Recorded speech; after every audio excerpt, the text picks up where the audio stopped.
Lá. É, Vou iniciar aqui, então. Bom, gente, boa noite. Esse aqui é o núcleo da Associação Brasileira de Questões da Ciência, né? O núcleo da UERJ. O núcleo está funcionando agora nesse período, né, de quarentena, online, né? A gente criou um canal no YouTube, que é ABC2-UERJ. A ideia é gravar as reuniões e depois fazer upload lá no canal do YouTube. Já tem, acho que, 2 vídeos lá. Vocês podem acompanhar pelo canal do YouTube também. A gente tem um grupo no WhatsApp. Eu vou colocar meu telefone aqui agora, e aí vocês podem passar o telefone para quem tiver interesse em entrar no grupo, né? Meu nome é Gilson, sou professor, tá? Departamento de Genética da UERJ.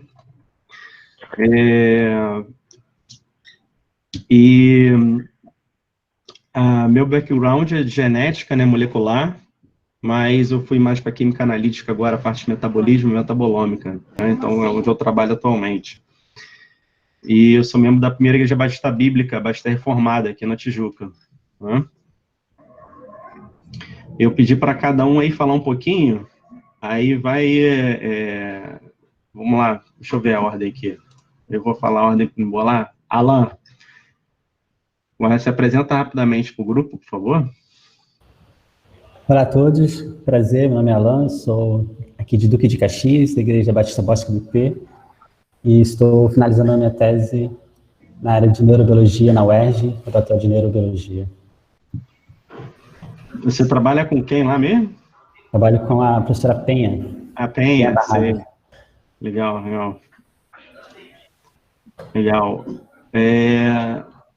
Ana Luísa Bernardino, tá aí?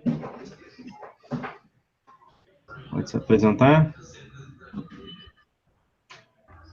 Bom, o microfone desligado. Vou falar para outra aqui. Andressa?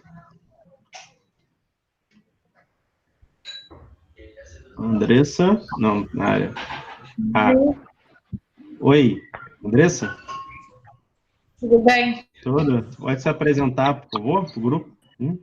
Então, estou no final de pedagogia, estou na fase do TCC, pretendo fazer o mestrado, também estou me preparando para fazer o projeto e tenho muito interesse em unir fé e ciência, principalmente na área da educação, para mim, fundamental. Eu sou da Igreja da Bereia, fui na abolição. Legal. Muito bom. E você ficou conhecendo através da entrevista no canal do Thiago, viu? Foi pelo Facebook, uma amiga marcou o evento que o Thiago está fazendo, aí eu assisti e comentei como que eu poderia fazer parte do grupo, que eu achei super interessante. Aí passei para uma outra amiga que também tinha interesse, que é a Ana Luísa, e aí a gente estava até conversando sobre essa semana, e aí só confirmou que a gente já estava almejando, já estávamos planejando algo do tipo. Uhum. E aí foi acontecendo, graças a Deus. Legal. Que bom. Seja bem-vindo, Andressa. Tamo junto. Simone, eu esqueci seu nome de novo. Simone, por favor. Bondarchuk. Simone Bondarchuk. Então, gente, eu sou da Igreja da Vivi, da Igreja Presbiteriana da Barra. Quem me apresentou o grupo foi o George. E eu sou professora da FRJ, sou professora de língua e literatura grega. Então, minha área de estudo é Platão, né? Quer dizer, um pouco de filosofia, mas também mais centrada assim, na parte da língua mesmo.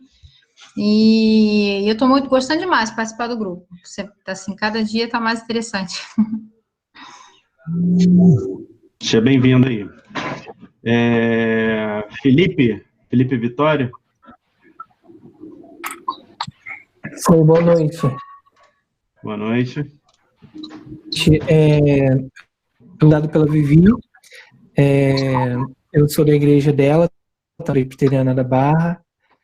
Eu me formei na Universidade Federal Rural do Rio de Janeiro, sou químico, sou professor de química também, e fiz mestrado e doutorado em química orgânica na Rural.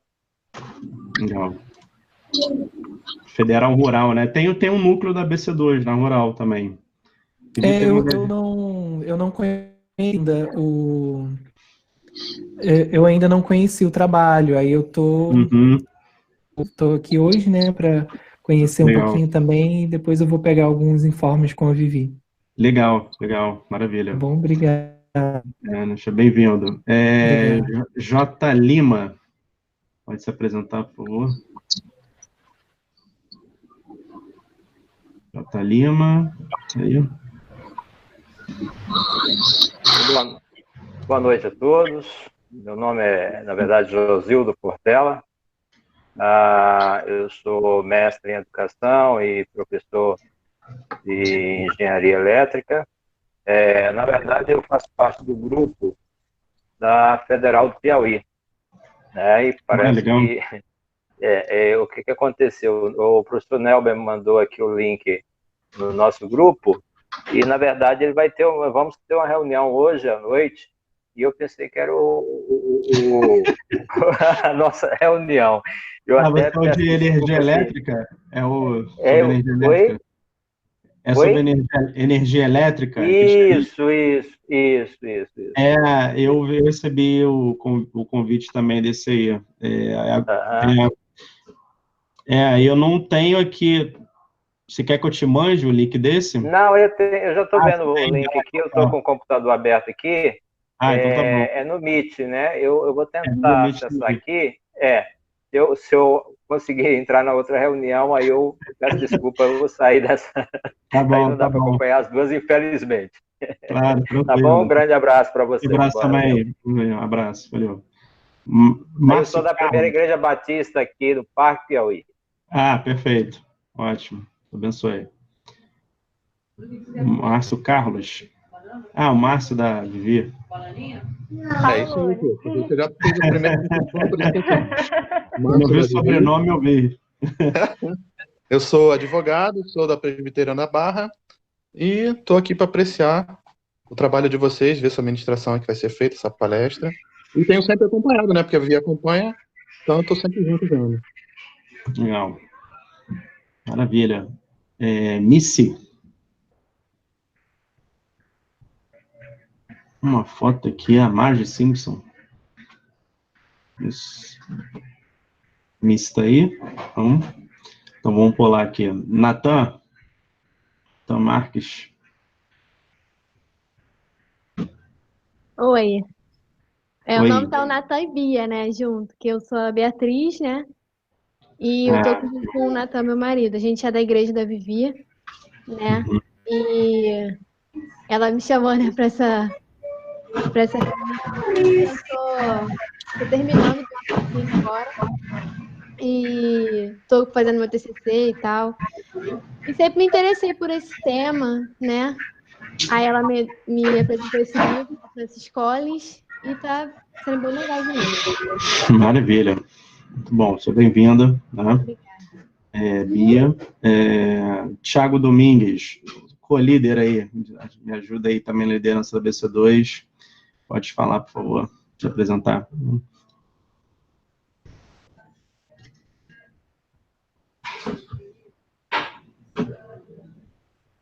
Thiago.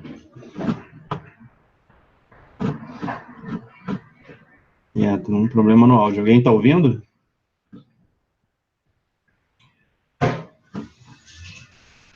Não dá para ouvir, não. Não, né? O Thiago, ninguém está te ouvindo, está sem áudio.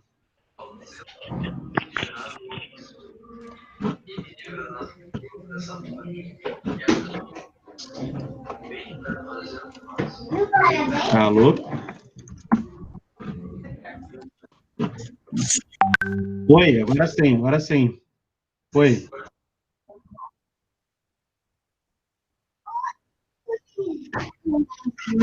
Oi.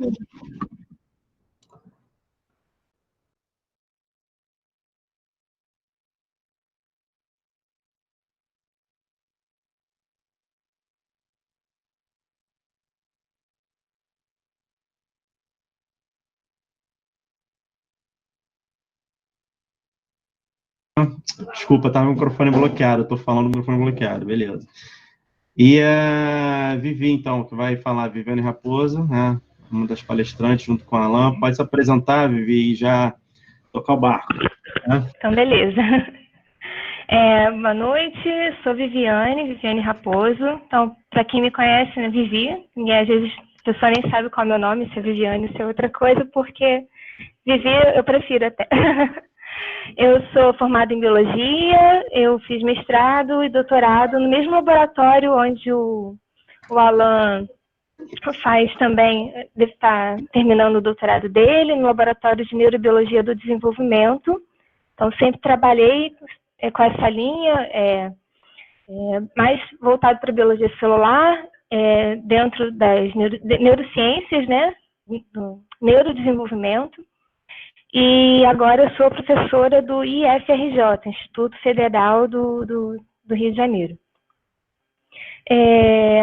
E o Gilson, então, ele tinha dado a ideia de a gente falar sobre esse livro, A Linguagem de Deus. Só um breve comentário antes da gente começar.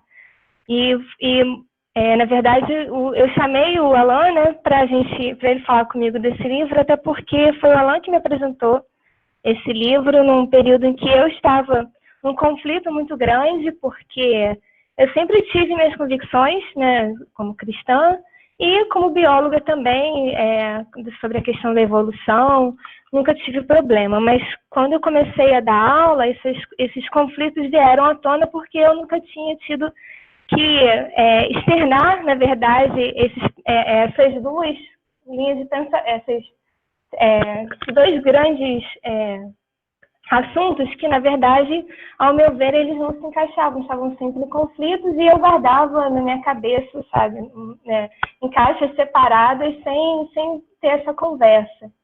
E mesmo eu estava buscando bastante sobre o assunto e o Alan me apresentou esse livro do Francis Collins, que o que mais me chamou a atenção foi o relato, na verdade, da experiência dele, e ele fala bastante da experiência dele, sobre a conversão dele, e sobre todos esses conflitos que ele passou, e da mesma forma que não só eu, mas o Alan, ele vai falar, que eu acho que muitos biólogos passam ao longo da carreira. Então, eu vou deixar agora com o Alan, ele vai começar a apresentação. Pode ir, Alan. Olha só falar rapidamente, desculpa, gente. Vocês ficam à vontade aí, fiquem à vontade, se vocês quiserem fazer uma pausa no meio, se quer deixar aberta perguntas a todo momento, tá? Fica a critério de vocês. Normalmente eu faço assim, nos primeiros minutos, né, introdução, no meio e no final. Ou tem gente que prefere deixar aberto, as pessoas vão interrompendo, vão perguntando conforme a apresentação, tá? Como vocês quiserem. Beleza. Bom, primeiramente quero agradecer o convite, né? O convite da Viviane, do grupo. Eu estou voltando aos pouquinhos, porque fiquei muito tempo distante desse tema, desse assunto. Esse livro eu li durante a faculdade, então tem um tempo já, né? Esses últimos dias relendo para lembrar alguns detalhes, né? Para a gente fazer uma apresentação bacana. E ele também, assim como a Vivi, acho que minha história é muito semelhante. Eu conheci ele num momento realmente de crise, porque a gente tem uma ideia bem superficial sobre algumas questões, e na faculdade a gente é muito confrontado, né? E eu não tinha respostas, não tinha muitas dúvidas, e muita sede de entender, né, algumas coisas, e esse livro realmente me ajudou muito. E eu indico aqueles que ainda não leram. A gente vai seguir mais ou menos uma apresentação por parte, né, e assim, vai ser uma apresentação do livro, basicamente, né, a gente vai trazer algumas ideias, mas não pretendo me aprofundar muito nos assuntos, porque são muitos assuntos e cada assunto é um livro à parte. Eu acho que seria necessário discutir cada ponto que ele levanta de forma separada. E, recentemente, foi construído um site em homenagem a ele e alguns prêmios que ele vem recebendo. E lá a gente coletou essa linha do tempo, bem interessante, que conta um pouco da sua história. Ele foi um jovem que nasceu numa fazenda na Virgínia e foi educado pelos seus pais até a 6ª série, foi professor. Ele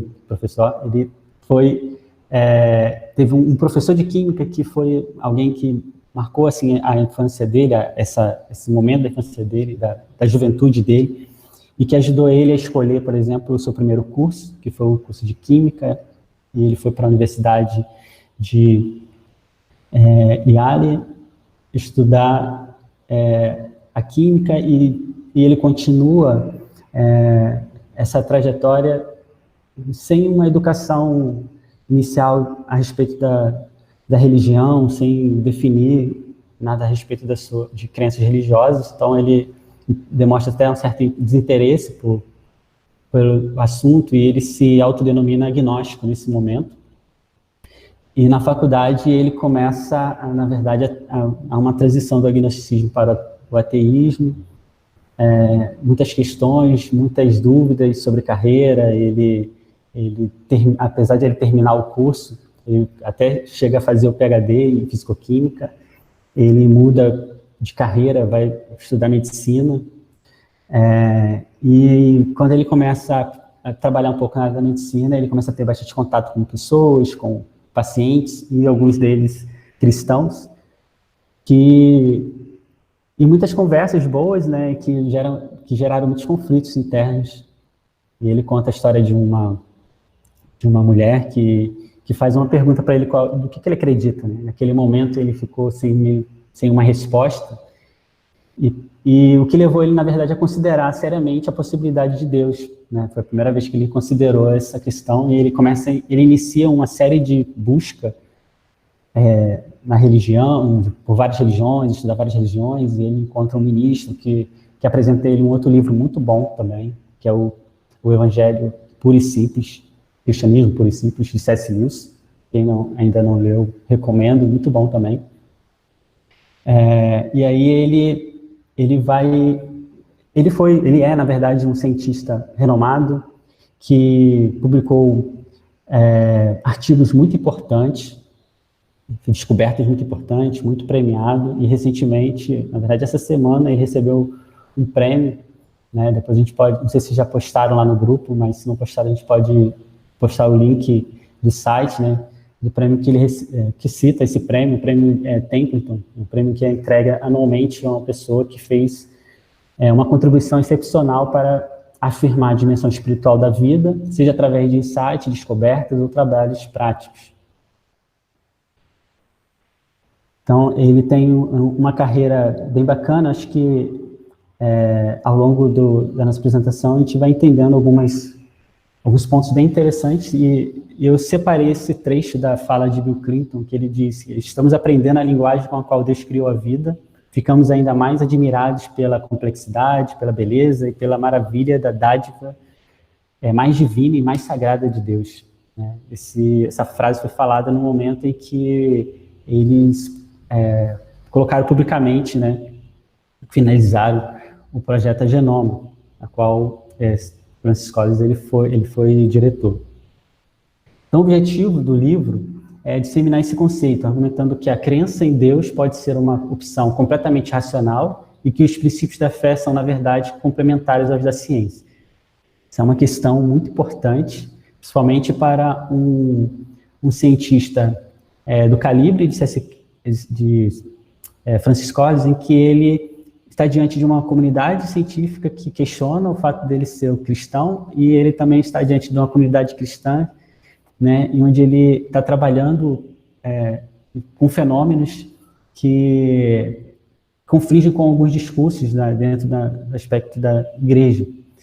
Então, buscar uma harmonia entre esses dois campos, que ele é apaixonado, e acredito que todos que estão aqui também são, é muito importante. Então, acho que o objetivo do livro, ele já, por si só, já é um grande convite à leitura. Então, nesse primeiro momento do livro, ele conta um pouco dessa história, né, dessa linha do tempo. E eu quero chamar um pouco mais de atenção para um segundo momento em que ele coloca as questões que levou ele a aprofundar nessa leitura, né? Então, algumas perguntas até clássicas, né, que a gente encontra em alguns outros debates, e algumas respostas até já publicadas há muito tempo, mas que ainda estão em vigor, ainda estão nos questionamentos de muitas pessoas, principalmente aqueles que não conhecem alguns teólogos e algumas outras literaturas. E eu queria começar dizendo, com uma frase de Paul Tillich, que diz: a dúvida é parte inevitável da crença. A dúvida não se opõe à fé e é um elemento de fé. Foi uma coisa que, assim, foi muito perturbadora para mim, né?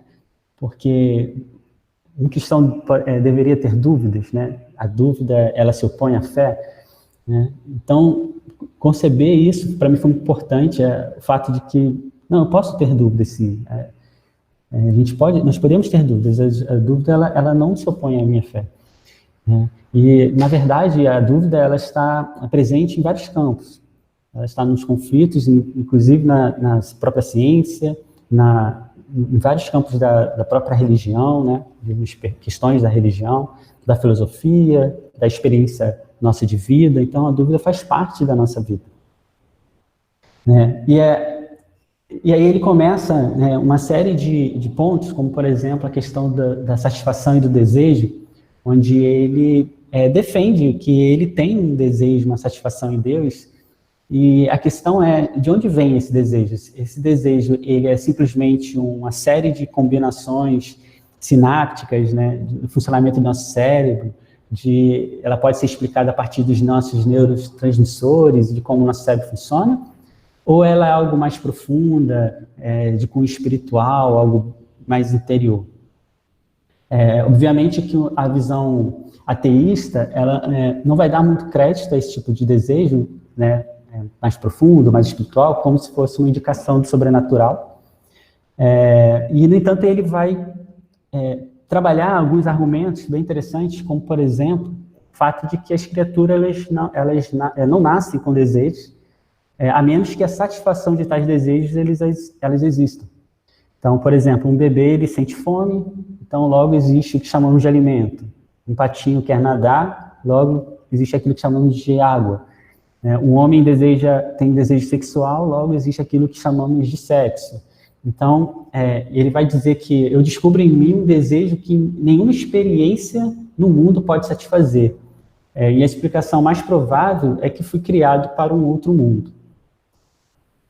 E a todo tempo, né, e nesses pontos em que ele vai buscando encontrar uma razão, né, uma explicação para algumas questões, né, ele vai se aprofundando e ele vai inicia um questionamento a respeito da religião, que foi algo que eu também vivi, né, tanto na universidade quanto na pós-graduação, em aula, inclusive, a respeito de que e quanto ao mal perpetuado em nome da religião? Ou seja, e quando a gente olha para a história da religião e tudo que aconteceu, né, será que a gente deveria realmente dar tanto crédito ao movimento religioso? E é importante lembrar que, em primeiro lugar, muitas coisas maravilhosas também foram realizadas, né, em nome da religião, né? Muitos líderes religiosos realizaram grandes feitos, né, de bem à sociedade, em nome por serem religiosos, por carregarem uma moral religiosa, né, um tipo de conceito religioso. Ou seja, o mal e o bem, na verdade, está presente em qualquer pessoa está disposta ou disponível a fazer o mal ou fazer o bem. E isso independe da sua crença, da sua filosofia. E a gente também não vai invalidar, por exemplo, o trabalho de um ateu porque ele é uma má pessoa. Ou também a gente não vai dizer que o ateísmo é bom porque tantos ateus fizeram coisas boas na sociedade. Então, na verdade, essa argumentação ela é muito frágil, né? Ele vai demonstrar dessa forma. Por que um Deus de amor permite sofrimento no mundo? Também uma pergunta clássica, e grande parte que a gente vai chegar à conclusão, né, ele traz isso, grande parcela do sofrimento que existe no mundo, ela é decorrente da nossa própria maldade, né? Ela é originada por nós mesmos. E mesmo aqueles que são de cunho natural, como, por exemplo, os terremotos, os tsunamis, os vulcões, as enchentes, a fome, a doença, a gente consegue encontrar uma explicação do ponto de vista natural, uma vez que Deus optou por usar forças, leis para criar seres humanos, e inevitavelmente essas outras consequências também, que são dolorosas, né, também estariam garantidas nesse processo, né? Então, quando Deus criou todas as leis naturais, né, obviamente que isso não significa que todas as coisas dariam certo, né, e que certo no sentido das nossas expectativas, mas são fenômenos que fazem parte da natureza e nós estamos disponíveis para isso, inclusive a morte. A morte é um fenômeno natural. E aí ele vai trabalhar, né, ele vai encontrar um pouco de paz no fato de que no sofrimento a gente também a gente aprende, a gente cresce, a gente amadurece, né? Ele vai contar uma história pessoal, né, onde a filha dele foi abusada sexualmente, né? E diante do sofrimento que ele viveu com a sua filha, ele até coloca de uma forma bem sincera e honesta que ele está aprendendo a perdoar, né? Então, o sofrimento ele também faz parte do processo nosso de amadurecer, de crescer, se desenvolver. E, por fim ele inicia uma questão a respeito dos milagres, que é muito relevante, que é uma pessoa racional, ela poderia acreditar em milagres, né? Como que um cientista renomado poderia defender o sobrenatural numa mesa de outros renomados cientistas, né? Naturalmente que não por vias de explicações científicas, mas é uma discussão que, na verdade, ele vai apontar para... que, na verdade, ele vai degenerar rapidamente em uma argumentação sobre se as pessoas, né, que estão ali participando desse debate, eles consideram a possibilidade do sobrenatural. Então, o debate ele pode ir por um rumo, se as pessoas considerarem ou não o sobrenatural. E aí ele cita um teólogo francês, Thomas Bayer, que apresenta um teorema particular da probabilidade, que eu não vou me estender nesse ponto, mas ele vai concluir que os milagres eles não devem ser interpretados como atos divinos contra as leis da natureza, e, na verdade, como uma revelação do caráter do relacionamento divino com a sua criação. Então, isso foi bem interessante, esse ponto, né, essa visão. Bom, e aí, na segunda parte do livro, ele vai começar ele vai iniciar uma série de explicações a respeito da origem do universo, né, que, assim, é uma narrativa muito incrível, né, que eu super recomendo também. E o interessante é a maneira como ele reúne esse debate, né, as conclusões de como que o nosso universo poderia ter surgido com o que ele havia pesquisado a respeito da fé cristã. E para começar essa conversa, é muito importante definir, né, o que é um método científico, né, e o conceito de teoria científica. Porque sempre quando eu percebo, né, que os caminhos que essa conversa pode chegar, geralmente é por uma falta de compreensão de exatamente o que é ciência, o que é uma teoria, o que é uma lei, né? E a gente tem observado alguns grupos, né, que vem crescendo, inclusive, de forma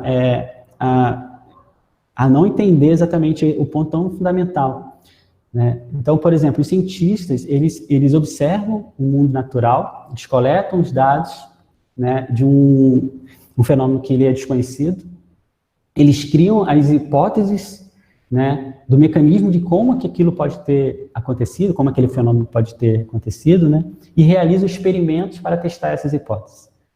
Então, e a realidade, né, é que muitos experimentos eles fracassam, né, e revelando que as hipóteses estavam erradas. Mas, ao longo de um período, né, tanto aqueles experimentos que provaram que aquelas hipóteses estavam incorretas, como aquelas que provaram que estavam corretas, o conjunto dessas informações é que a gente chama de teoria. Então, é esse conjunto que é consistente de observações feitas por vários cientistas de vários lugares diferentes, que estão pesquisando o mesmo campo ou não, conduz uma nova estrutura de compreensão. E aí, isso é muito importante também entender que, diferente do que se pensa, que existe uma conspiração entre os cientistas, né, a fim de manter uma teoria, ou seja, por que os cientistas eles ficam mantendo essa ideia, querendo ensinar essas teorias, enfim, que a gente não concorda, né, a parte não concorda, quando, na verdade, a comunidade científica ela está fazendo sempre pressão para tentar descobrir algo que seja uma ruptura, algo que possa dar uma sacudida na comunidade científica. Então, existe uma grande pressão entre os cientistas de querer inovar, de querer trazer algo novo, um conhecimento novo. E isso é incentivado por vários prêmios, como o Prêmio Nobel e outros, né? E isso é muito importante entender essa motivação do cientista em querer quebrar paradigmas, né, e querer trazer algo novo, para entender que não existe essa conspiração, que não existe esse acordo, né, entre os cientistas de manter uma determinada teoria em vigor. E o conhecimento científico, ele passa por revisões constantemente. Então, que é aquela velha história do ovo, né, se o ovo faz mal ou faz bem, né, não sei se vocês conhecem, né, que um dia você acorda, você come ovo e você liga a televisão e o cientista descobre que o ovo faz mal. No outro dia você acorda e mudou. Então, como é que funciona isso? A ciência é válida, de fato?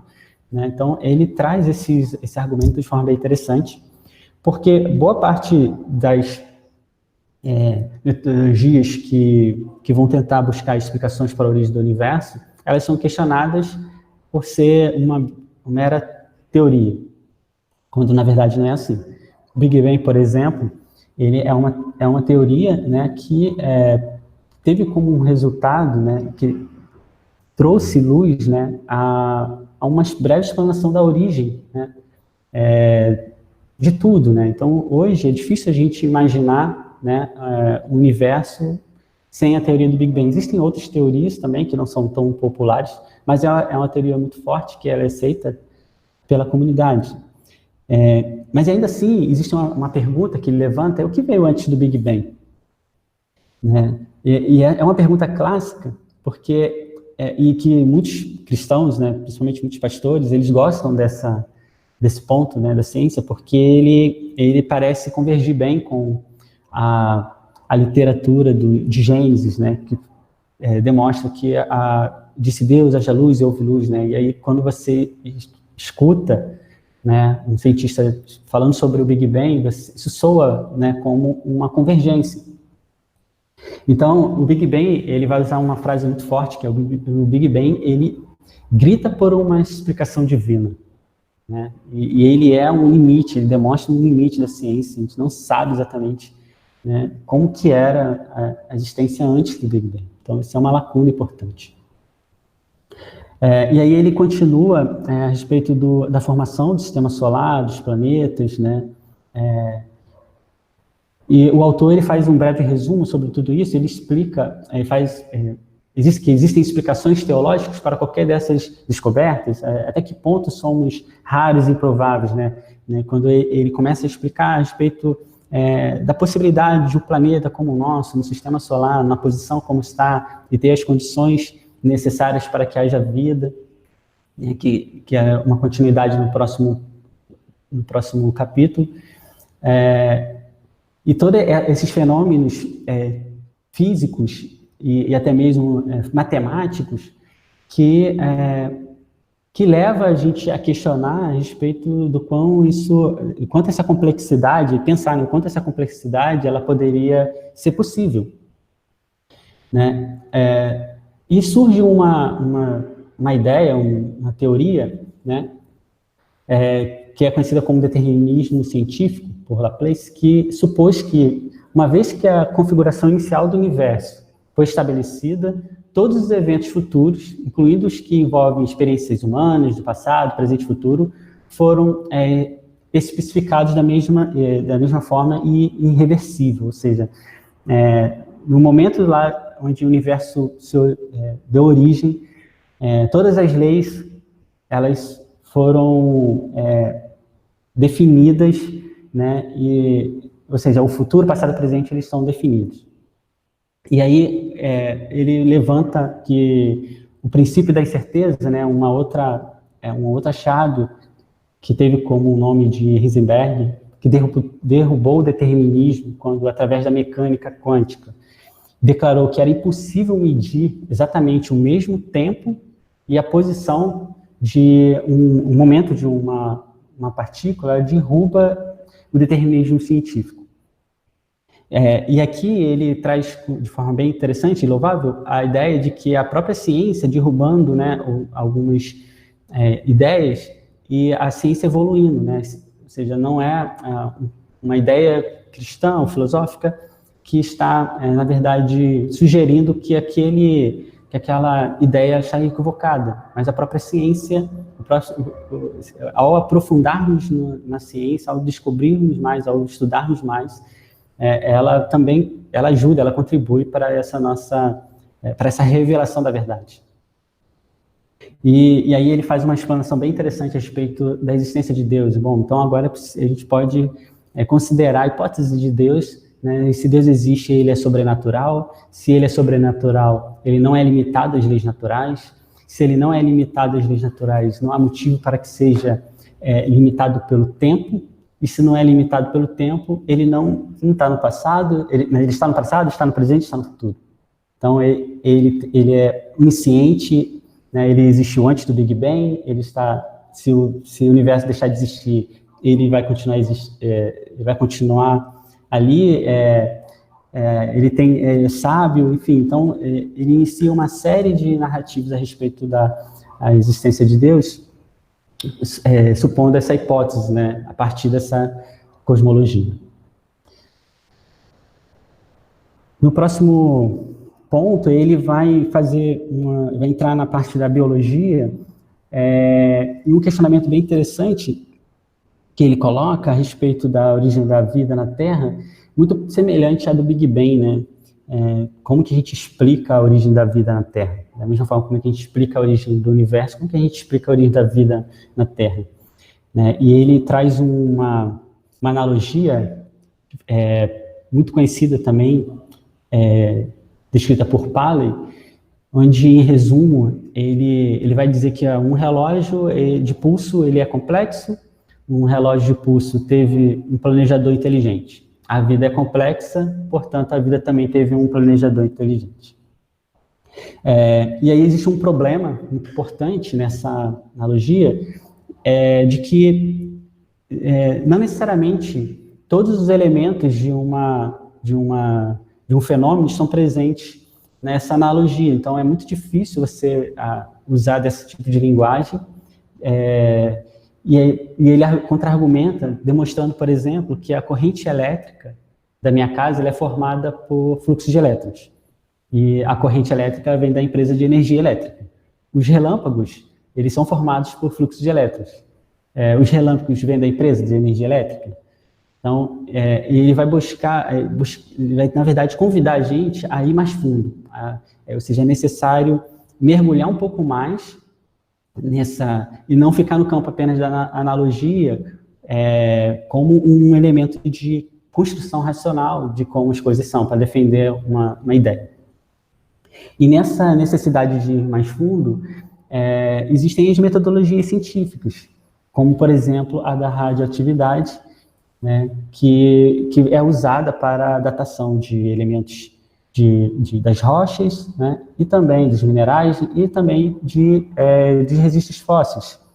Né, e a partir dessas metodologias é possível datar, por exemplo, 4,5 bilhões de anos do nosso planeta, e que as espécies, os micro-organismos, né, foram encontrados, datam de 150 milhões de anos. Então, a gente não sabemos, de fato, como o ambiente pré-biótico que existia sobre o planeta da Terra gerou vida, né? Então, a gente consegue analisar a história através de elementos como, por exemplo, os registros fósseis, que são difíceis de serem encontrados porque requerem uma circunstância muito incomum, e muitas formas de vidas se perderam, né? A gente não tem registro dessas formas de vida, então existem muitas lacunas, né, da explicação, por exemplo, da evolução, que fica em aberto porque existe uma limitação. No entanto, quando você reúne diferentes metodologias, elas convergem para uma ideia de que os seres vivos eles evoluem. E Darwin ele ganha um lugar de destaque nesse debate, porque ele foi um cientista muito importante que marcou a biologia, né? É muito difícil pensar na biologia sem Darwin, onde, através de seus estudos e sem tecnologia adequada, com observação e muita criatividade, ele consegue elaborar uma visão sobre a origem de novas espécies de forma muito interessante, mas que, ao mesmo tempo, entrava em conflito com a comunidade religiosa da época e até hoje. E tem uma frase que eu destaco, né, em que ele diz: há uma grandeza nessa visão de vida, com seus vários poderes, tendo ela sido lançada como um sopro de vida, originalmente pelo Criador, em poucas formas ou uma, e que enquanto esse planeta vinha orbitando de acordo com a lei da gravidade estabelecida, a partir de um início tão simples, inúmeras formas cada vez mais belas e maravilhosas foram e continuam evoluindo. Isso é o final do trecho do livro de Darwin, né, onde ele descreve que as espécies vivas descendiam de um conjunto pequeno de ancestrais em comum, né? Então, não vou também entrar muito em detalhe. E, em seguida, a gente observa que, lembrando que Darwin ainda não tinha acesso a esse o conhecimento que nós temos hoje, por exemplo, a respeito do DNA, né? E que, naquela época em que o trabalho de Mendel ele foi ignorado durante muito tempo, né? Então, só em 1944 é que nós tivemos realmente uma descoberta, né? Mostra que o DNA e não as proteínas eram capazes de transmitir essas características hereditárias. Então, uma ideia que Darwin tinha, outros cientistas encontraram, através de outras metodologias, com outras perguntas, chegaram a conclusões semelhantes e com o desenvolvimento tecnológico, a ciência conseguiu descobrir o DNA. Bom, o projeto, e aí ele fala bastante da sua experiência no projeto Genoma, e ele vai, aqui é um quadro, né, mostrando, antes do projeto Genoma, aqui é um quadro mostrando um pouco dessas comparações, né, onde ele mostra aqui os níveis de oxigênio da atmosfera da Terra, né, nesse eixo, e aqui né, um pouco da história, né, da evolução, né, de como que esses seres vivos eles foram evoluindo.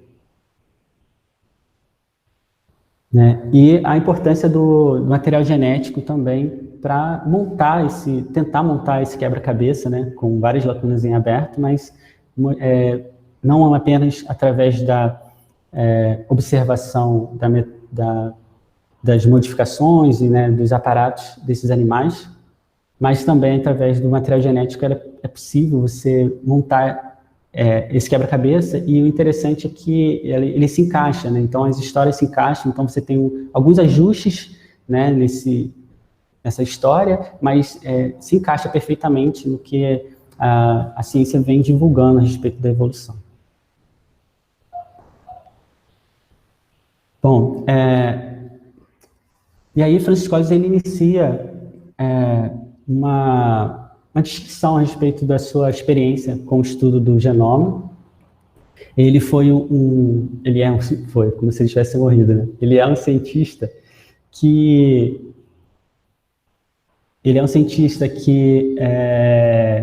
fez descobertas muito importantes no campo da genética, como, por exemplo, ele descobriu, né, a base genética da doença da fibrose cística, né, de uma doença que é potencial e fatal aos europeus do norte, e essa pesquisa era algo, ele cita no livro, era algo como encontrar, né, coloquei uma figura, era algo como encontrar uma lâmpada queimada no porão de uma casa em algum lugar dos Estados Unidos. Então imagina os Estados Unidos, né, com todas essas luzinhas acesas, e você encontrar uma lâmpada no porão de uma dessas casas, uma lâmpada defeituosa.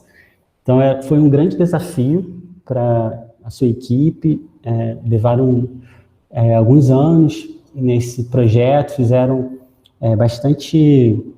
eles se juntaram com outros laboratórios, né, colaborações, né, e eles conseguiram trabalhar em cima desse projeto e descobriram aqui nessa figurinha amarela que havia um erro numa das bases, né, que estavam repetidas. Então, esse foi um trabalho muito interessante que ele cita.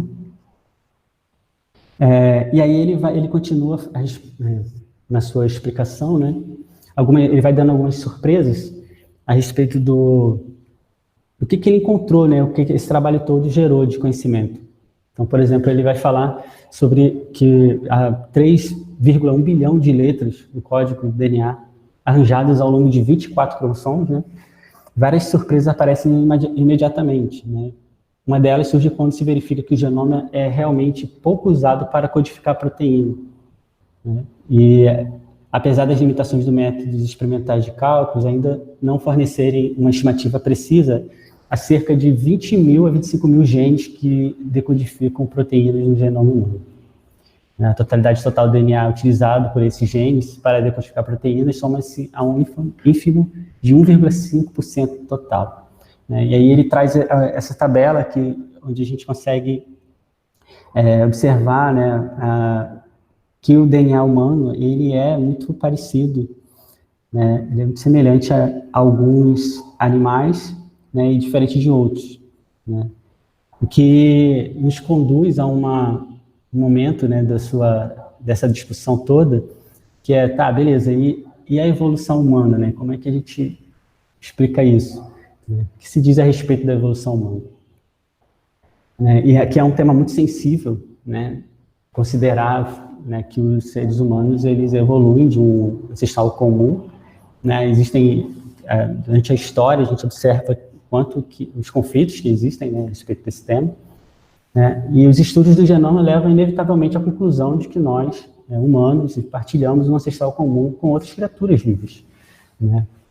Partindo de uma perspectiva criacionista, tais similaridades poderiam simplesmente demonstrar que Deus usou com êxito princípios de planejamento repetidas vezes, né? E aí a gente conclui, né, que nada tem sentido na biologia exceto à luz da evolução. Uma frase também muito forte, né, e ele finaliza esse bloco, né, a respeito da origem da vida. Bom, vou abrir então para discussão, se alguém quiser fazer alguma pergunta. Opa, oi lá, tá ouvindo? Sim. Muita informação, que legal aí. Essa frase que você falou agora foi do Collins, está no livro dele? Está no livro dele, mas eu acho que não é dele, eu tenho que verificar. Acho que ele cita, né? Deixa eu ver aqui. Entendi. Eu acho que ele falou assim, nada faz sentido na biologia, é isso? Essa frase é de... nossa, eu não vou saber falar o nome dele, porque... Theodosius Dobzhansky, enfim, é um nome bem difícil de pronunciar. É um grande defensor, né, de Darwin, né? E acho que ele era teólogo também. Entendi, legal. Só acho um pouco forte essa frase, na minha opinião, assim, né? Mas eu entendo o que ele quer dizer, né?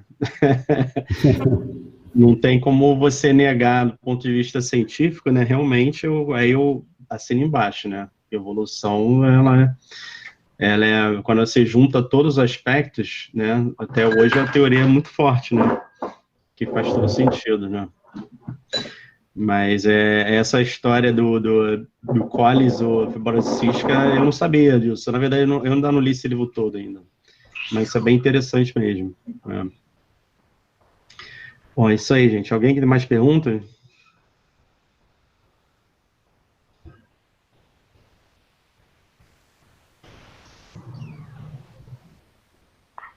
Não.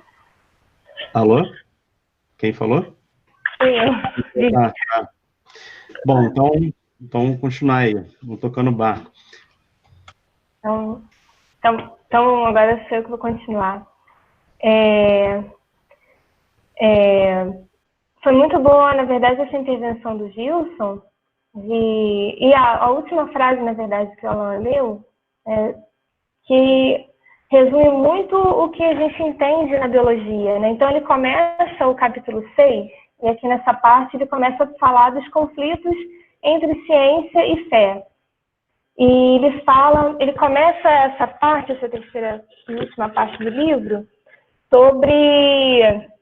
fazendo uma integração, na verdade, discutindo sobre Galileu, Darwin e os aspectos dessas duas visões, desses dois grandes cientistas a respeito de Gênesis, né? E ele já começa exatamente falando sobre essa ideia que na biologia, na perspectiva de um biólogo, as provas a favor da evolução, na verdade, são obrigatórias para a gente.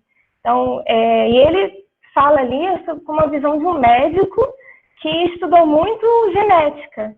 Mas, pelo menos assim, ao meu ver, como bióloga, o Alan, o Gilson também, pode falar também desse assunto, quando a gente entra na graduação de biologia, a biologia é um campo de conhecimento muito vasto, que a gente estuda desde micro-organismos, bactérias, até grandes sistemas, né, organismos complexos, e a interação desses organismos com o meio ambiente, fatores bióticos e abióticos.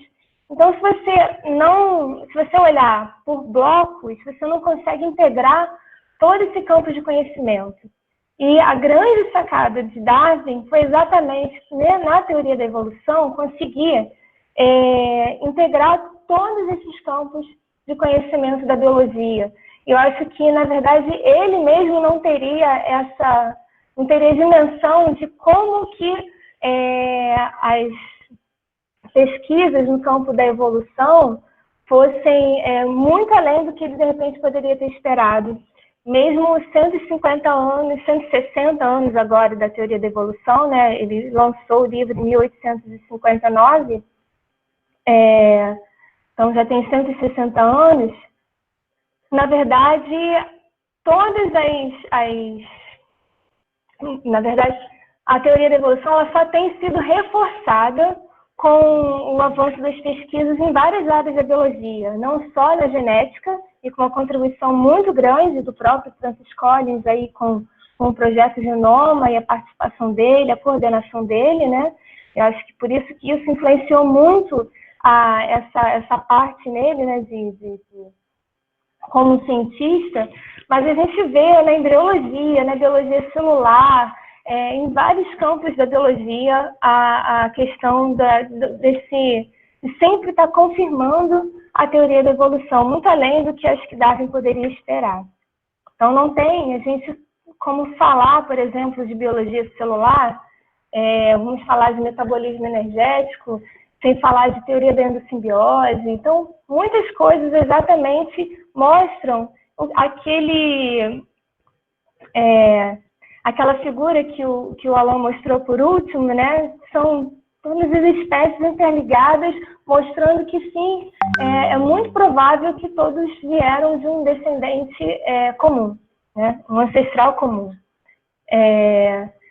E então ele começa esse capítulo falando qual é o questionamento, os motivos para a falta de aceitação pública da teoria de Darwin. Se para os biólogos a gente não tem, na verdade, dúvida, a gente não questiona a questão da evolução, porque a própria evolução nos ajuda a enxergar toda a biologia, né?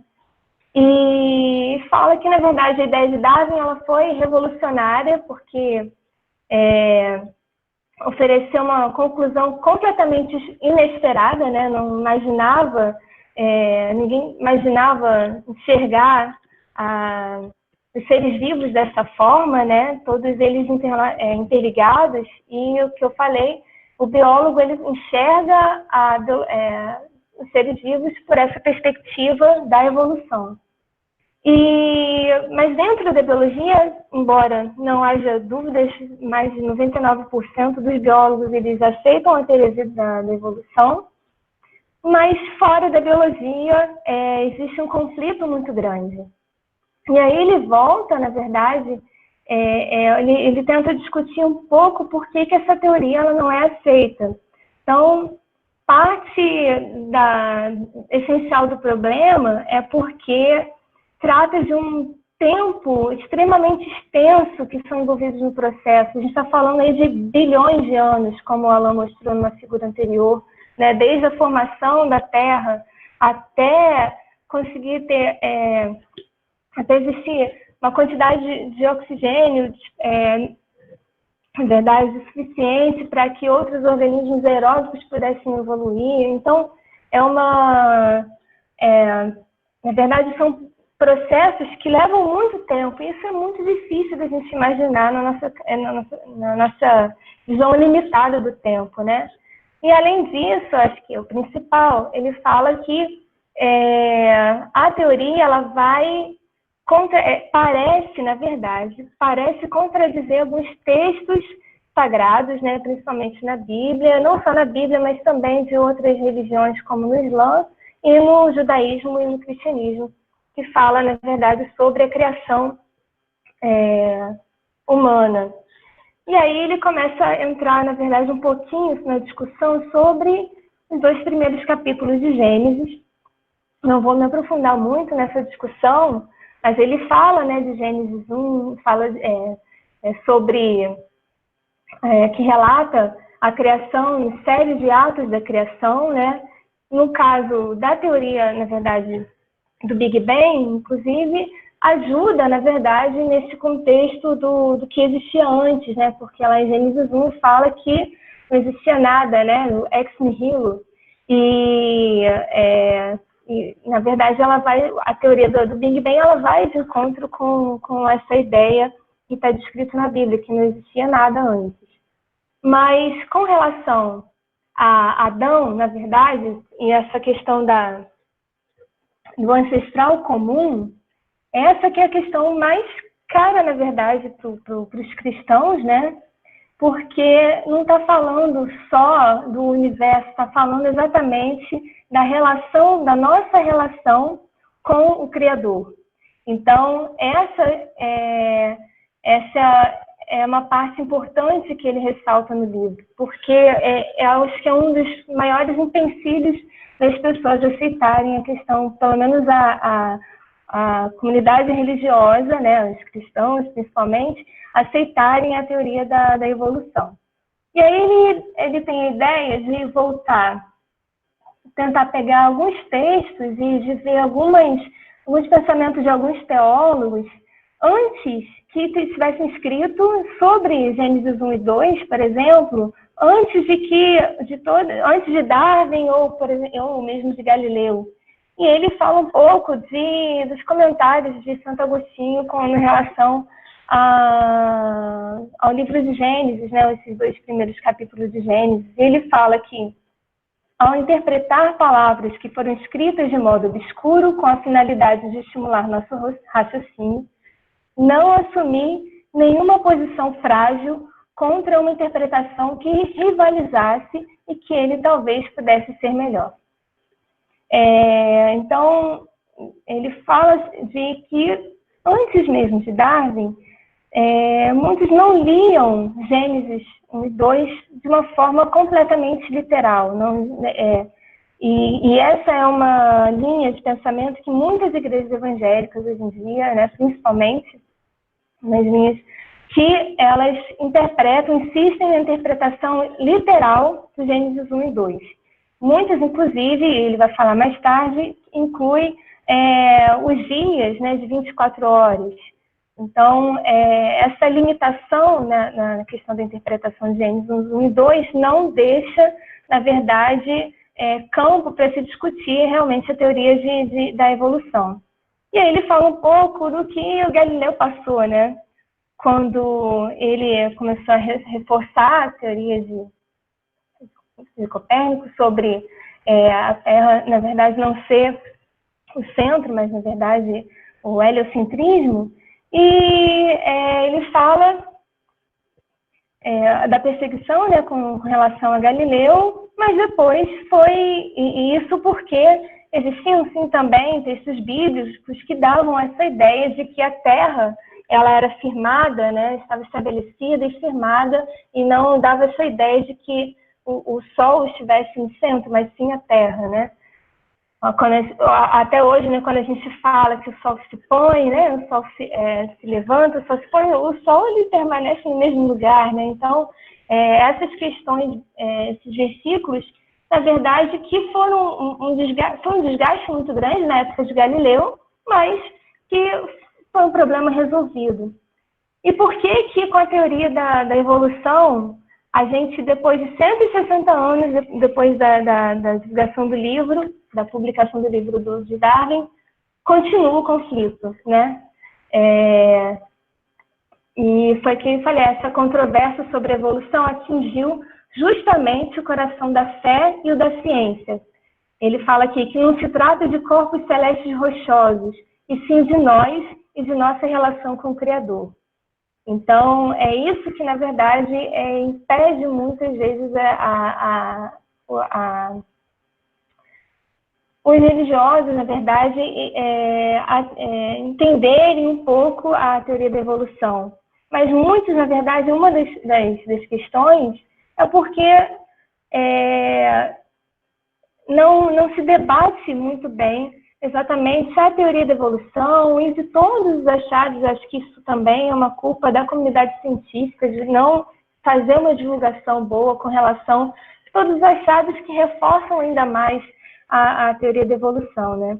E aí, com relação a Galileu, ele fala, não vimos esse filme antes, né? Será que Galileu foi perseguido e agora, esse tempo todo, nessa discussão com relação a teoria da evolução? E aí ele fala aqui de uma frase de Galileu, que Galileu escreveu numa carta à Grande Duquesa, em 1615. Galileu fala assim: não me sinto forçado a acreditar que o mesmo Deus que nos agraciou com senso, razão e intelecto pretendeu que renunciássemos a seu uso.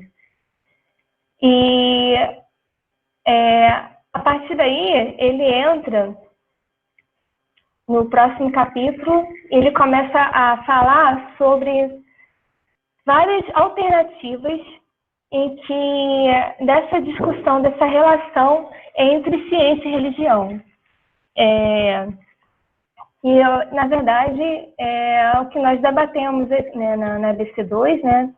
E foi uma busca dele quando ele se converteu, exatamente porque ele não conseguia achar um equilíbrio entre a comunidade científica. Então, quando ele ia para a comunidade científica, ele não conseguia, ele tinha, né, vergonha de falar que ele era cristão, não vergonha, né?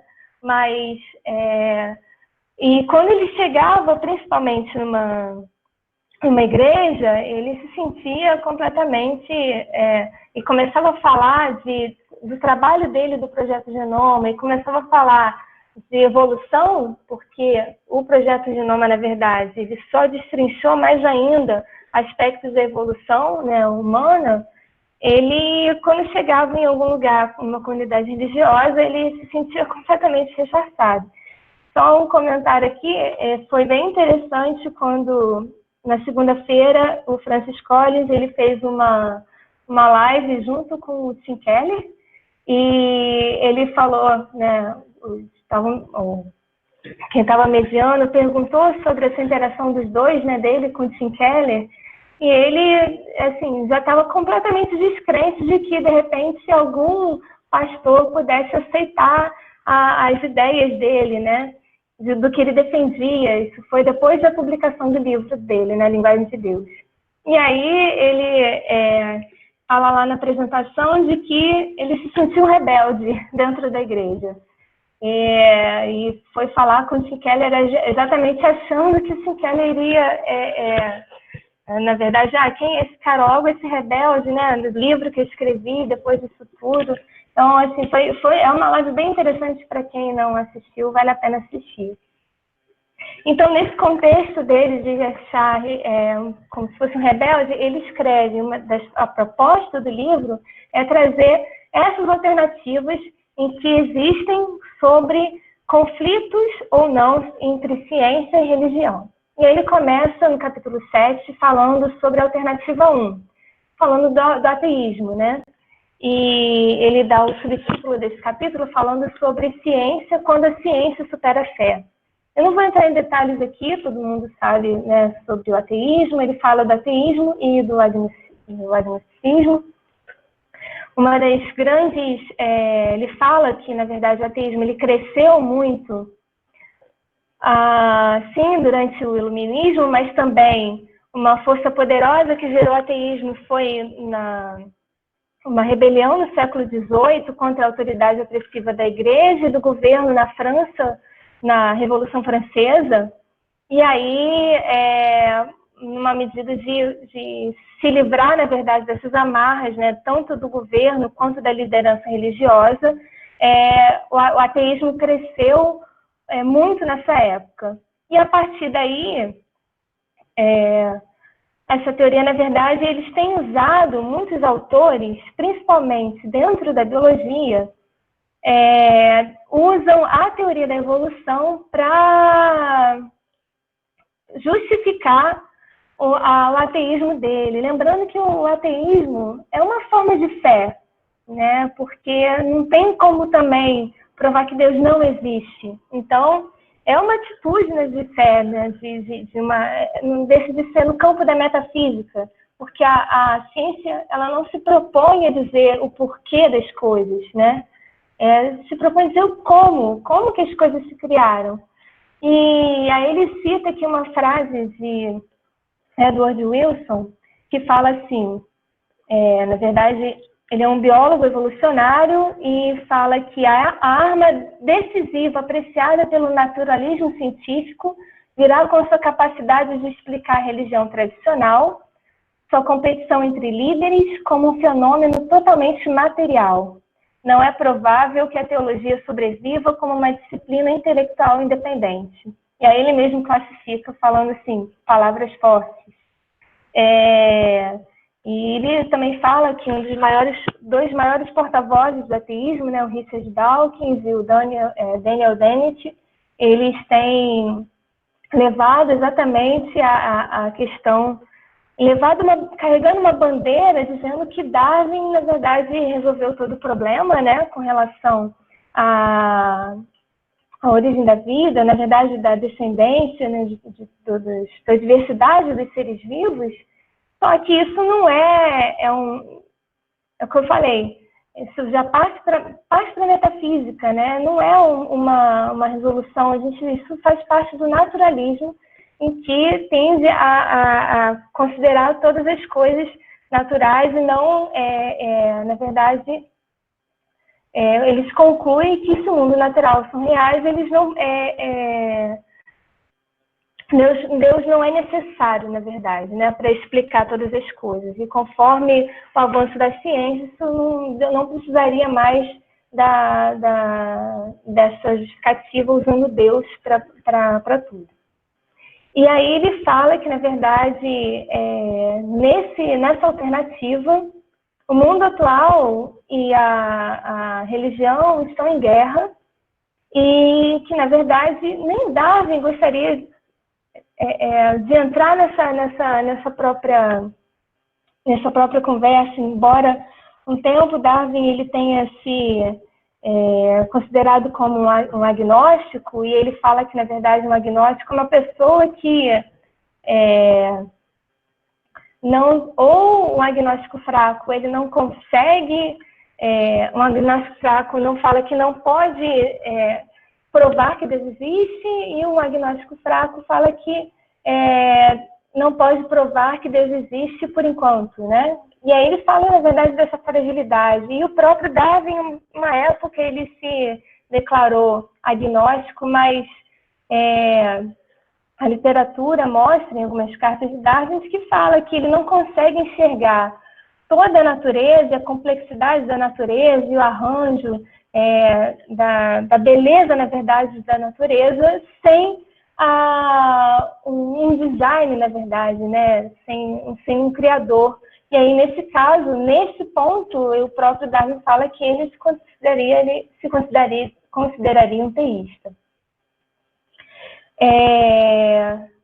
Então, acho que ficou em aberto, na verdade, no fundo, no fim da vida de Darwin, sobre qual era a posição dele, né?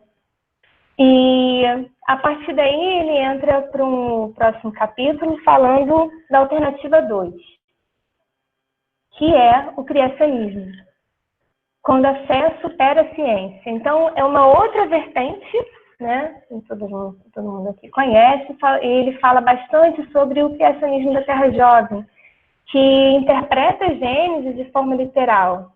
E aí, nesse caso,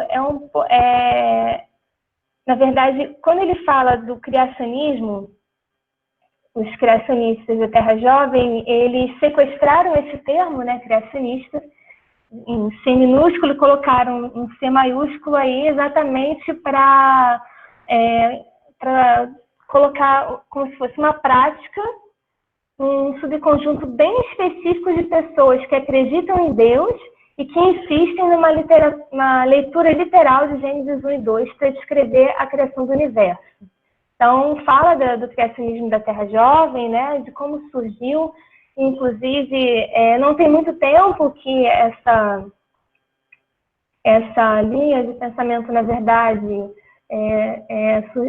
se tornou muito forte, principalmente nos Estados Unidos, e ele questiona como que um país tão avançado cientificamente consegue tem tantos apoiadores do criacionismo da Terra Jovem, porque esse tipo de pensamento ele levaria um colapso total e irreversível de ciências como física, química, cosmologia, geologia e biologia.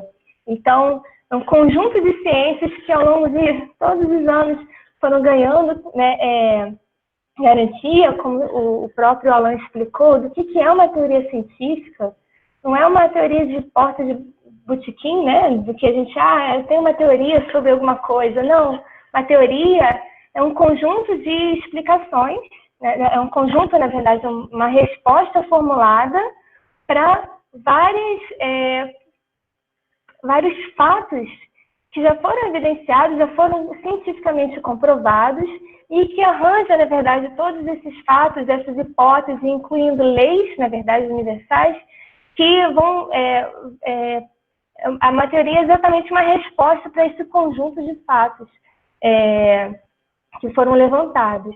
Então, todas essas ciências, na verdade, química, física, a própria cosmologia, a biologia, eles têm as suas teorias em que já foram exaustivamente comprovadas. E o criacionismo da Terra Jovem coloca abaixo todas essas teorias, levando um descrédito completo da ciência e, de novo, levando a uma separação completa entre fé e ciência.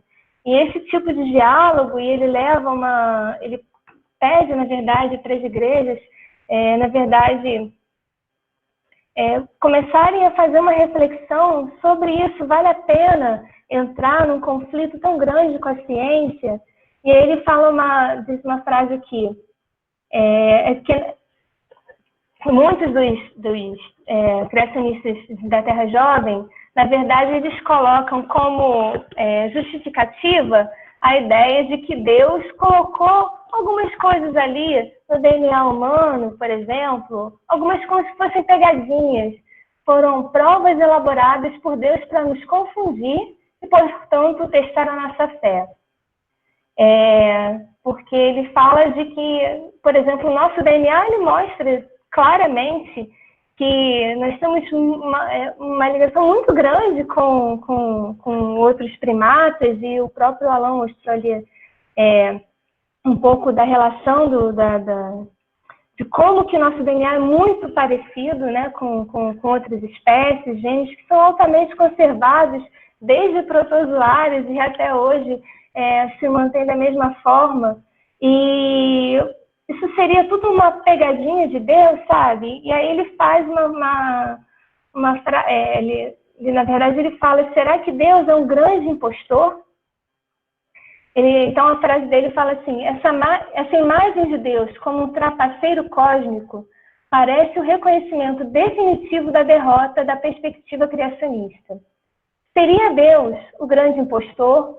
Uma entidade que alguém gostaria de adorar? Teria isso alguma coerência com tudo que mais conhecemos acerca dele, da Bíblia, da lei moral e de todas as outras fontes? Ou seja, com o fato de que ele é um Deus amoroso, lógico e consistente?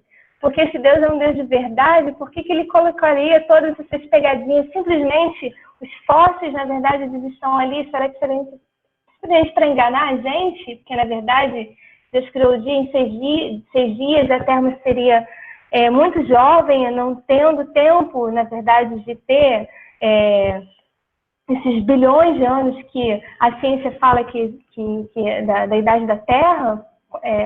Então, é uma reflexão muito, muito legal que ele leva os leitores a fazerem exatamente sobre essa linha de pensamento que é o do criacionismo da Terra jovem. E ele fala que eles usam como se fosse Deus, como se fosse o grande impostor, né? E então ele pede realmente para a igreja evangélica pensar nesse assunto, né? De como tratar nessa questão, porque isso tem afastado muitos jovens que entram na universidade sem um conflito muito grande de como concatenar essas duas ideias entre ciência e fé. E aí ele dá uma terceira alternativa, que fala sobre uma terceira alternativa sobre essa relação de fé e ciência, que é o design inteligente. No design inteligente, então, ele se propõe então pode passar, Alan, por favor. O design inteligente, ele dá o subtítulo Quando a ciência precisa de ajuda divina. Então, o design inteligente, ele fala aqui no livro que foi criado como uma teoria científica, né? E o próprio design inteligente, ele não alinha, na verdade, né, de design inteligente, de novo, roubou essa ideia de que um design, né, que a gente já viu o próprio Alan falando, né, que a ideia de design de um ser superior que possa ter criado. Então, nesse sentido, a gente também acredita no design inteligente, assim como nós também acreditamos no criacionismo. Mas essas duas linhas roubaram esses termos, no caso do criacionismo, e no design inteligente também colocou design inteligente com letras maiúsculas, exatamente para expressar uma ideia que traz consigo um conjunto bem específico de conclusões acerca da natureza, que busca justificar que existe, por uma ideia de complexidade irredutível, momentos em que a ciência não consegue explicar como alguma coisa foi formada, por exemplo, a origem da vida.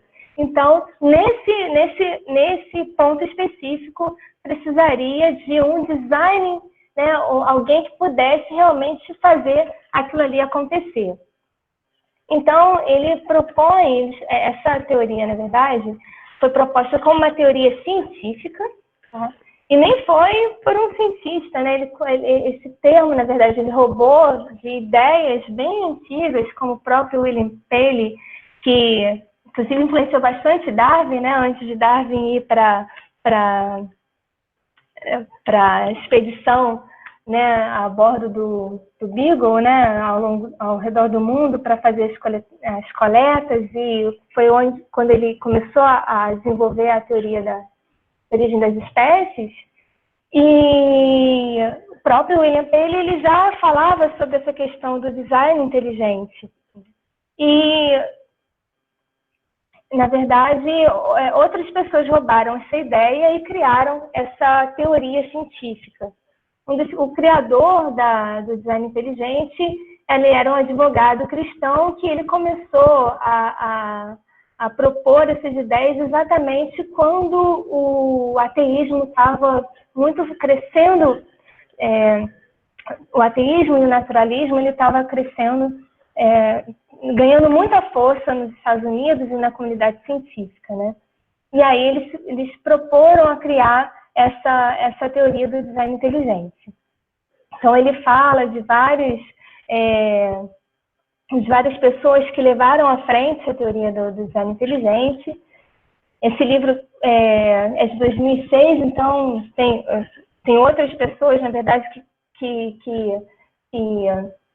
levam, na verdade, que levantam essa bandeira, né, do design inteligente hoje, que não são propostas no livro, e outras ideias também que ele não, na época,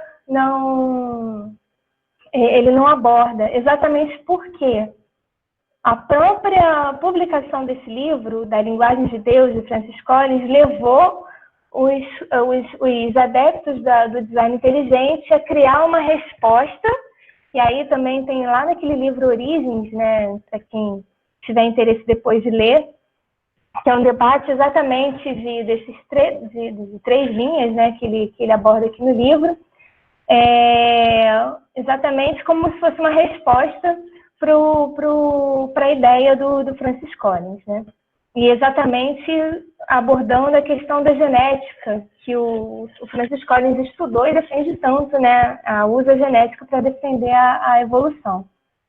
Bem, do movimento do design inteligente, muitos deles acreditam em microevolução e aceitam também ancestrais comuns, mas eles falam que a evolução gera uma visão de um mundo ateísta e, portanto, aqueles que creem em Deus devem se opor a ela.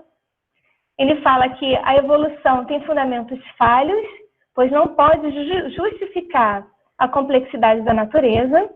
Então, eles falam bastante sobre a complexidade do olho, por exemplo, é um exemplo antigo do design inteligente, do flagelo de uma bactéria, em que as peças daquele flagelo, as proteínas, elas são altamente organizadas de forma que, separadas, elas nunca iriam formar um flagelo e não teriam, na verdade, a sua função, e que somente um design inteligente poderia criar uma estrutura como essa.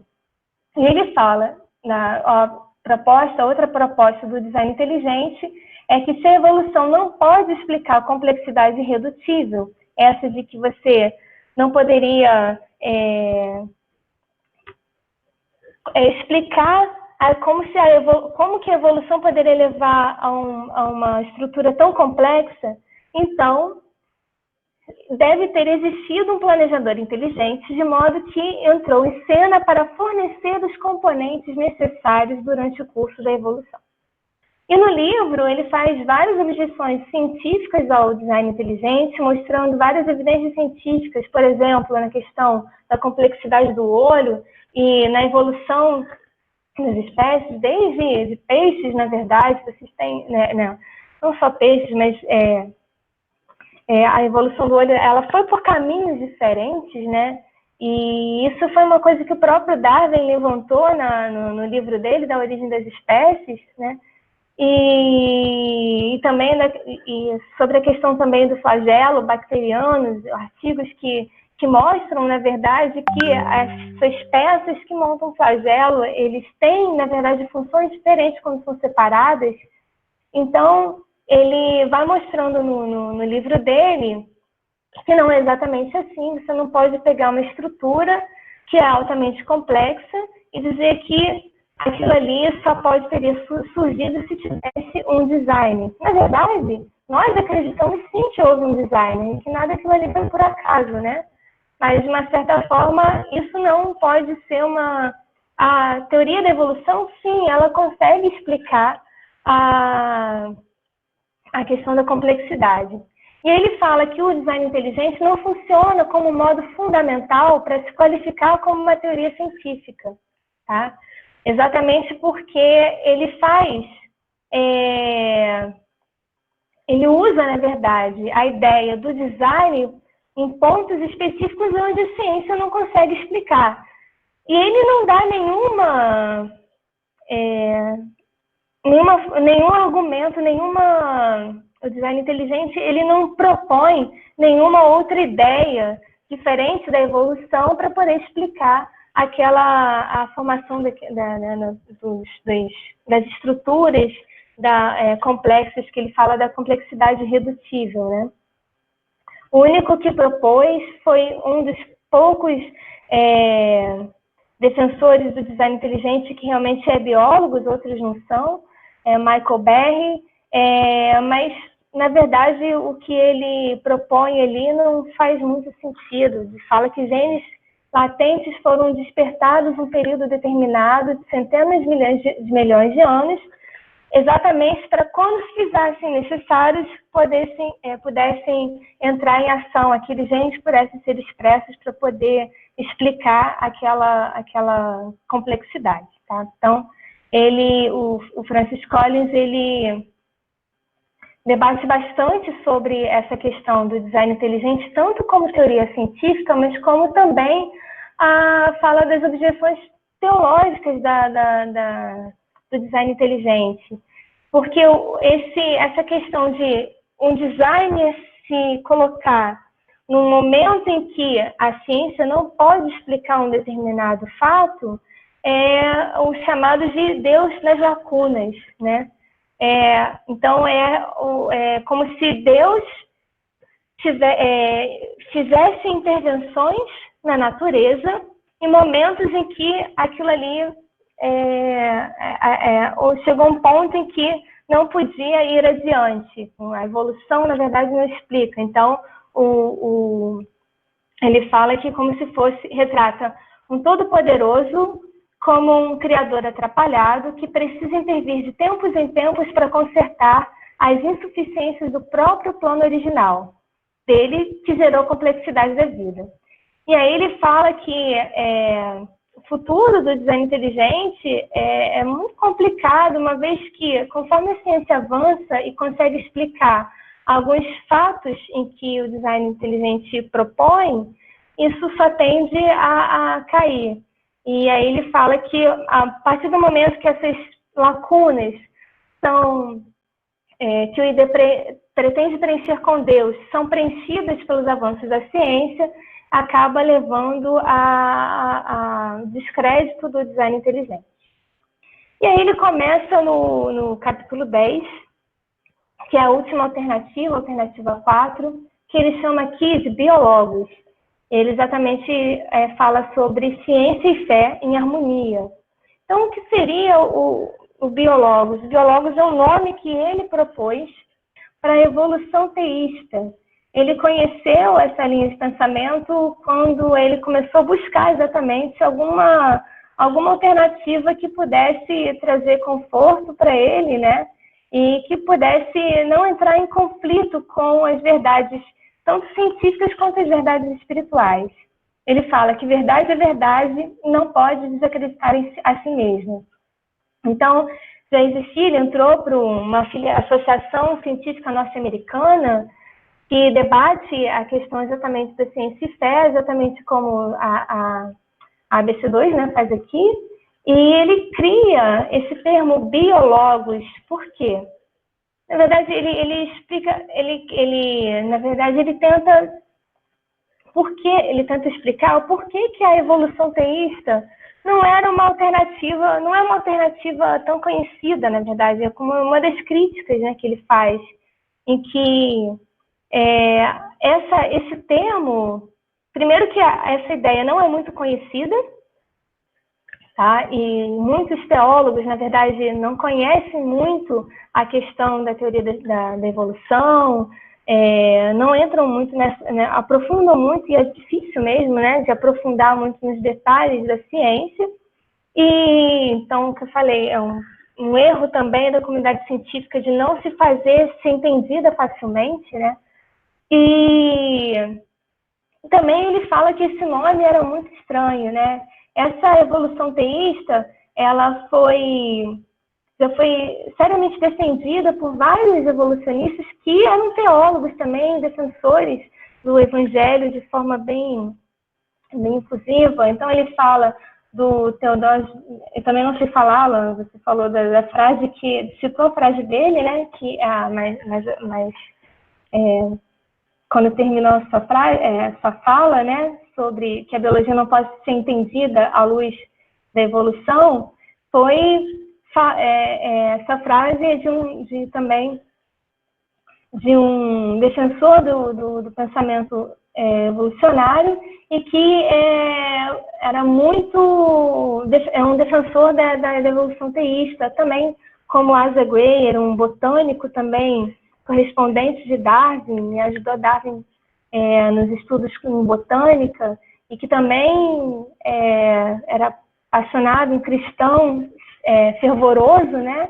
Então, ambos, na verdade, defendiam essa ideia de uma evolução teísta ou teísmo evolucionário. Mas esse nome é muito estranho, né? Ele falou que esse nome era muito estranho, porque, inclusive, muitas religiões tem essa ideia da evolução teísta, né? Muitos seguem o hinduísmo, o islamismo e o próprio cristianismo, e o próprio Papa João Paulo II, ele era um defensor da evolução teísta. Mas ele falou que uma das críticas exatamente era o próprio nome, né? Dessa questão da evolução teísta. E aí eu tirei um trecho aqui do livro Origens, né? Que na introdução do livro ele fala que esse termo teísmo evolucionário não foi muito para frente, primeiro porque abraçava várias posições teológicas associadas à evolução teísta, como eu falei, o hinduísmo, o islamismo, e também como se pegasse alguma teoria em si, uma teoria científica, e colocasse um teísta no final.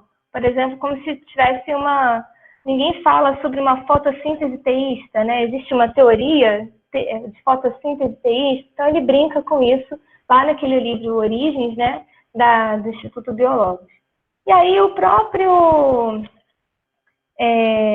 Então, o que uma evolução teísta acredita? Né? Acredita do universo, né? Ser criado há 14 bilhões de anos, também da idade da Terra, da origem da vida, e que tudo surgiu por um processo de evolução, de seleção natural. Também fala, a evolução teísta acredita que a evolução seguiu seu rumo e que não foi necessária nenhuma intervenção sobrenatural ao longo da história. Então, toda a criação foi feita de uma maneira natural, né? E que os humanos também fazem parte desse processo, partilhando um ancestral comum com os grandes símios. Mas existe, entretanto, características que são exclusivas dos humanos, que vão desafiar exatamente a explicação da evolução na nossa natureza, que é na nossa natureza espiritual.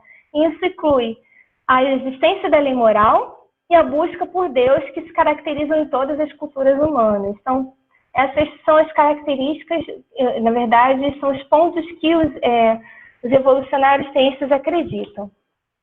Tá?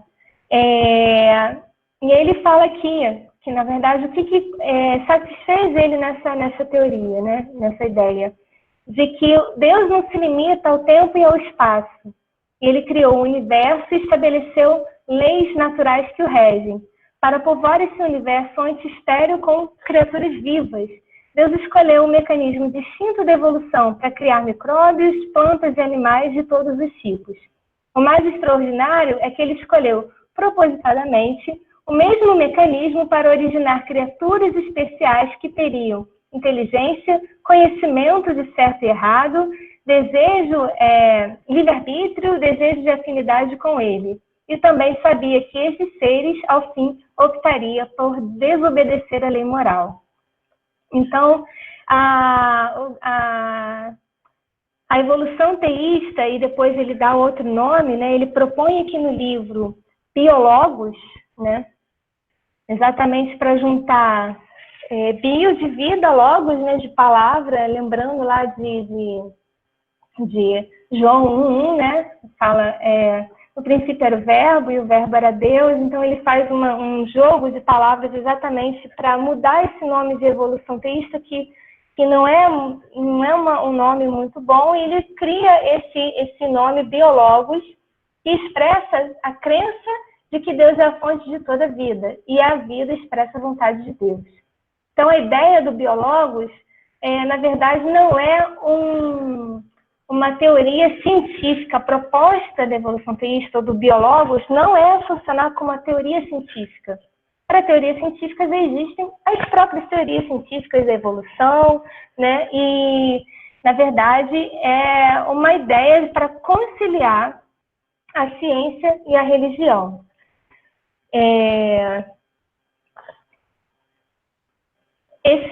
Esse nome, biologos, acabou sendo o nome para o instituto que ele criou depois da publicação desse livro, que na verdade é uma organização chamada Biologos, nos Estados Unidos. Tem o site deles lá, que dá todo o apoio tanto para cristãos que querem conciliar com a ciência, e a ciência, na verdade, que quer entender mais da religião, especificamente falando do cristianismo, tá? A Biologos, ela não debate outras religiões, na verdade, ela se concentra exatamente no cristianismo, e existem vários teólogos importantes, renomados, como o próprio Tim Keller, que faz parte da Biologos, o N.T. Wright, o John Stott e o Alistair McGrath, que, na verdade, suportam essa ideia do Biologos, tá? E aí, ele fala que, na verdade, que para um cientista ateu, o Biologos poderia parecer... Perdão, gente. Biologos, então, agora, ele usa muito o termo Biologos no livro, mas Biologos agora é o nome da organização, e o nome mais correto, na verdade, usado agora, é chamado de criação evolucionária. Vocês já devem ter visto o pessoal que segue aí a ABC2, várias palestras falando exatamente sobre a criação evolucionária. E tomou um corpo muito grande exatamente com esse livro do Francis Collins, que propôs essa ideia da evolução teísta, né? Então, pro lado científico, na verdade, se algum cientista ateu pudesse entender a Biologos, ia falar que parecia muito como a teoria de Deus nas lacunas, impondo a presença do divino onde não é necessária nem desejada.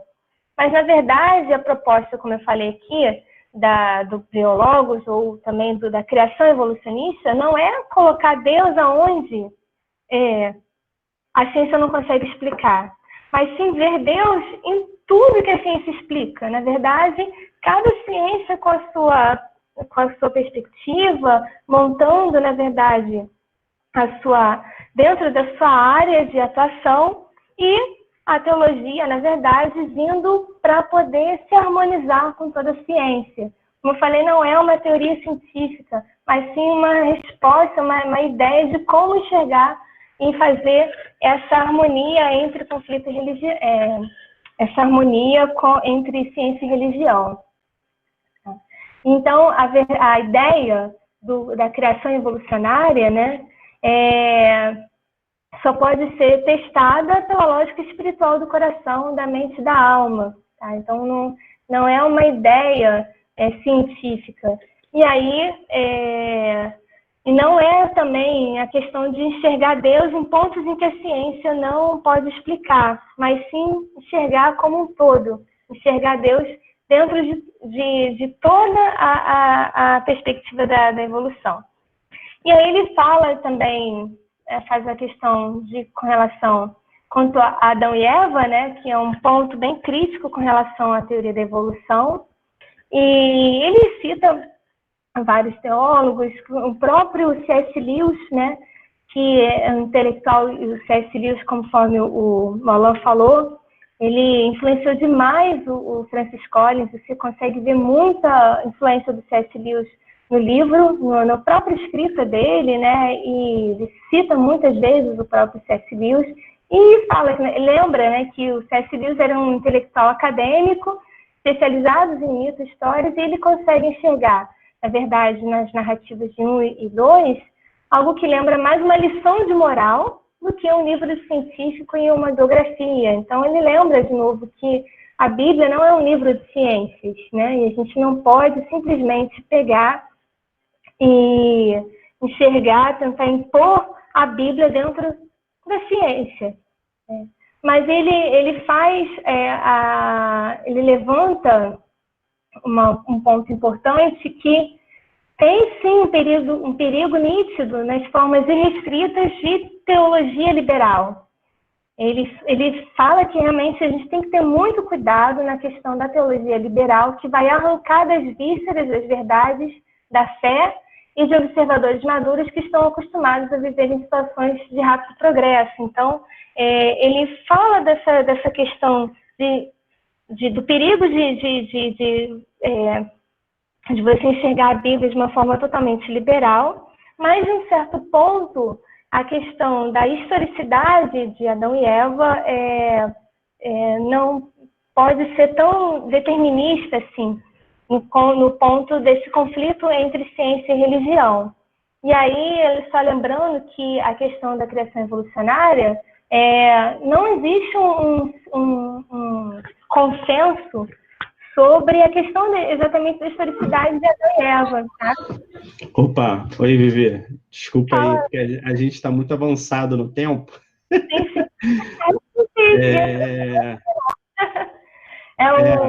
Então, porque normalmente a gente faz em 40 minutos ou 1 hora. A gente está falando vai dar quase 2 horas. Pois é. Aí eu já estou para o último slide já. Ah, maravilha. Pedi para você dar uma encerrada, porque senão... Por favor. Obrigado. Exatamente isso. Só para encerrar, eu já estava realmente no final e eu sei que é muito difícil falar, gente, em poucas palavras desse livro tão complexo, né? Muito complexo das ideias dele. E ele fala no último slide lá, ele faz uma reflexão, pede para que as pessoas façam uma conclusão entre ciência e fé que realmente importa. Alan, pode passar, por favor.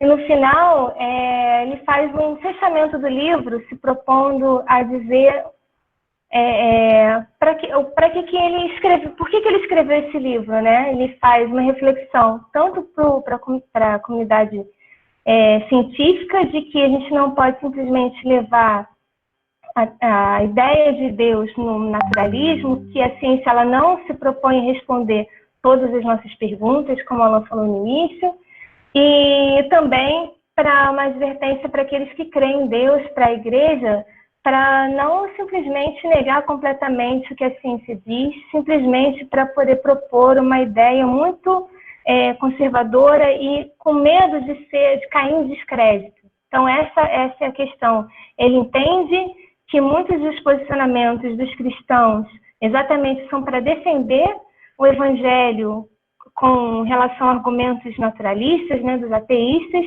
mas de que levar simplesmente ao descrédito da ciência não é um caminho seguro. Na verdade, só afasta as pessoas de Deus. Então, gente, desculpa aí falar, eu sei que eu falo muito, muito difícil. Não, tranquilo. Muita informação, pra caramba. Não, foi ótimo.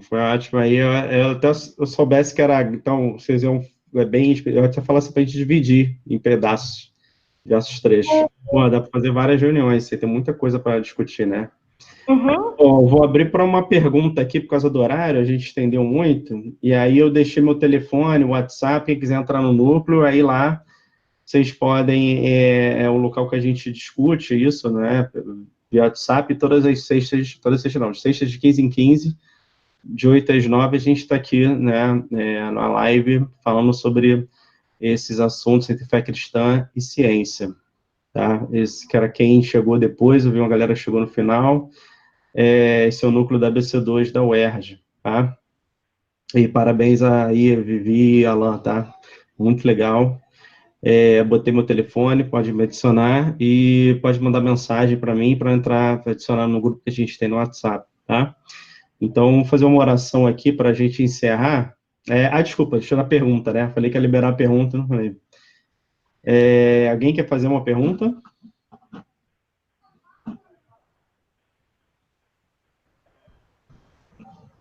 Acho que tá todo mundo cansado. 1, 2, 3, ninguém.